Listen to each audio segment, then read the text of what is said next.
G'day tubers and welcome to part 16. I got news for you guys. I am up to 4 subscriptions. So that is that is a record for me. I mean, one would be a record. But anyway, here we are at Low Head, and this is right up the northern end of the Tamar River. If you remember the other day we were at Greens Beach, well, pretty much east of that. I guess directly opposite. Yeah, you can see Greens Beach from here, and somewhere over there I know there's a drone stuck in a tree somewhere. But that's another story. We've replaced Sparky, and now we've got Sparky 2. So that's all right, but we've been very cagey with this one. Yeah, a couple of nice places here, obviously. It's the coast again, I know. But have a look at these wood sculptures coming up. These are done, or were done, by a guy with a chainsaw, believe it or not. Very detailed, and yeah, it must be a very skilled sort of guy to do these with a chainsaw. But yeah, have a look at them. They're great. Actually, talking of drones, guys, I was going to get a bit of footage around here, but up around the lighthouse and that sort of thing. Well, the lighthouse is coming up. It was blowing an absolute gale, and like I said, I'm not going to chance another one.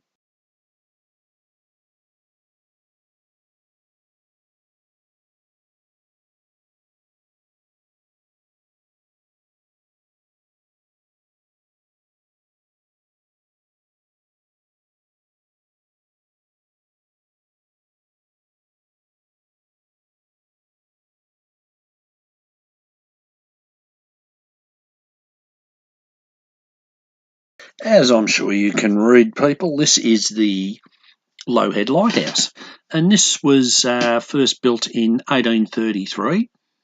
Quick little, well, not really a side note, the guy that designed this was also the same fella that designed the Ross Bridge. If you think back a few videos when we're in the town of Ross, yeah, the same guy designed it. So there you go. So he must have had plenty of work in Tasmania by the sound of it.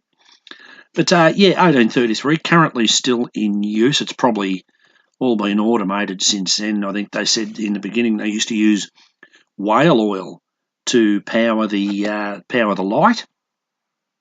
Then I think they said it went on to kerosene, which gave a much brighter, much better light.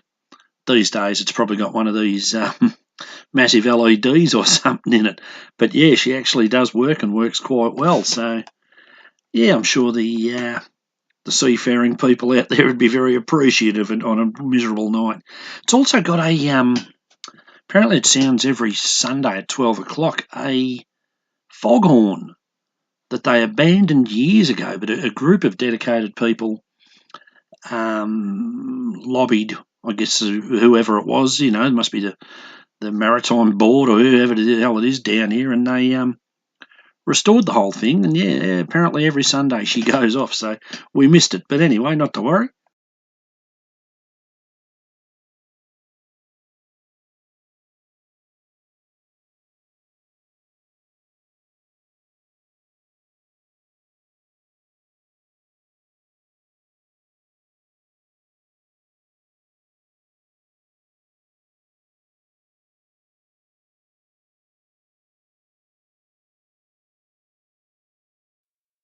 History and more history, guys. Tasmania does a brilliant job of marketing the history because it's everywhere you go, as you've seen. And I think I've still got more to come. This is dedicated to George Bass and what's his name? I can't think of his bloody name. Matthew Flinders. How could you forget? Because they were significant in exploring a lot of the area of southern Australia and that, and mapping a lot of Australia, circumnavigating. Big word. So on and so on. Yeah, so this centre is dedicated to them. And the main centrepiece is the Norfolk, which is what Flinders sailed in. And it's a full-size replica made of hewn pine, no nails, nothing, and a beautiful piece of work. But you can actually go in it and get in there's a galley, then there's a sleeping area, whatever they'd call that, and then the captain's room behind it. Great bit of history, well worth a visit. Also coming up here, I'm trying this as an experiment. I had to hold the phone right on this map that you're looking at now because it was backlighting and it was glary and all of that.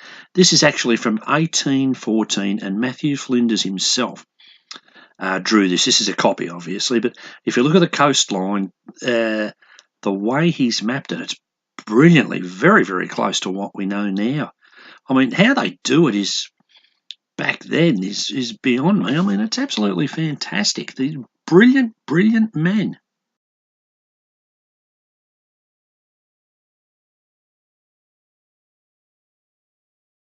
Guys, this is, well, another museum. The Lowhead Pilot Station. No, it's not an airport. It's not those sorts of pilots. The sort of pilot we're talking about is what would be an experienced local mariner who knew the local waters well, and when a ship came in, that wasn't familiar with the area, the pilot would board that ship and guide it in to safe docking, and that was their job, hence the pilots. You saw the little orange boat earlier in a shot, but yeah, this is great.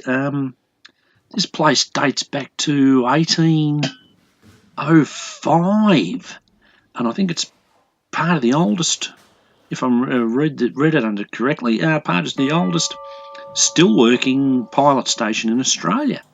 But lots of great old stuff, all basically marine orientated.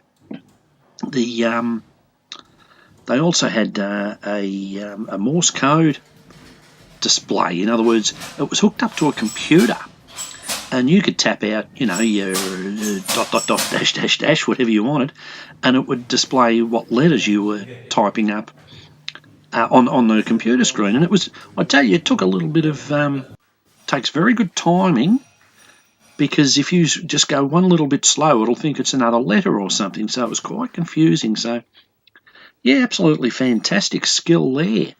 But a lot of good stuff in this museum. Well worth a look, I tell you. If you're down at Low Head, come and have a look.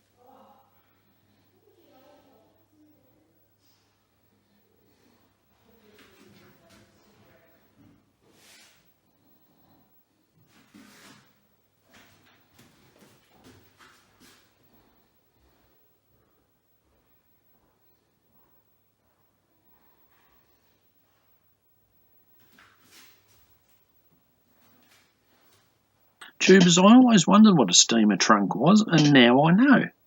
That is a steamer trunk. So, yeah, I suppose you just put all your shit in it, I guess, and if you're going overseas and that. But, yeah, you learn something new every day. What else I learnt today, Tubers? The term son of a gun actually referred to, or had its beginnings, when females were on the early ships where they had the gun deck down below, the old cannons and that, and there was never any room, and a lot of them used to have to lay near the cannons just for room to give birth, hence the term son of a gun. Don't know how true it is, but that's what it said.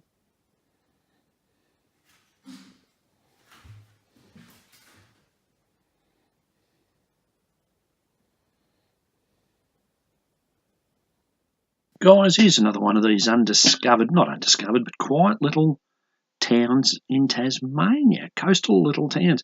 No shop or anything that I saw. And, only, 30 or 40 houses, I suppose, whatever there was. Once again, pristine beaches, no one on them. It's quite amazing. Just a bit of drone footage, obviously. I've gotten brave and tried out the new drone. But anyway, guys, look, that's part 16. We're out of this area tomorrow, and we're going to start heading up towards Devonport. We've got to be on the boat in about 10 days or so. So, that's that, tubers. See you in 17.